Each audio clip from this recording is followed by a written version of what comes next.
আসসালামু আলাইকুম বন্ধুরা, সবাইকে পবিত্র ঈদুল আজহারের শুভেচ্ছা। আমরা সবাই আনন্দের সাথে কুরবানি সম্পন্ন করেছি আলহামদুলিল্লাহ।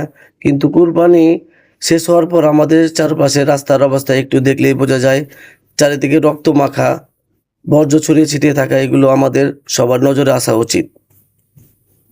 কুরবানির পশু জবাইয়ের পর যদি আমরা সাথে সাথে পানি দিয়ে পরিষ্কার না করি, তাহলে সাধারণ মানুষ, বিশেষ করে শিশু, বৃদ্ধদের এই রাস্তা দিয়ে চলাচল করা অসম্ভব হয়ে দাঁড়ায়।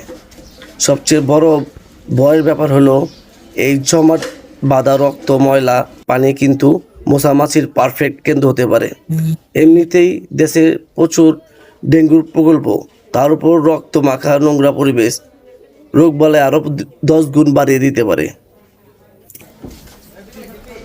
পবিত্রতা ইমানের অঙ্গ, ত্যাগের মহিমায় কুরবানি দিয়ে আমরা যেন আমাদের পরিবেশটাকে অপবিত্র করে না ফেলি। আসুন নিজের দায়িত্বে নিজে নেই, সবাই কুরবানি শেষে পরিষ্কার রাখি, আর সবার ঈদটা যেন সুন্দরভাবে আনন্দময় করতে পারি।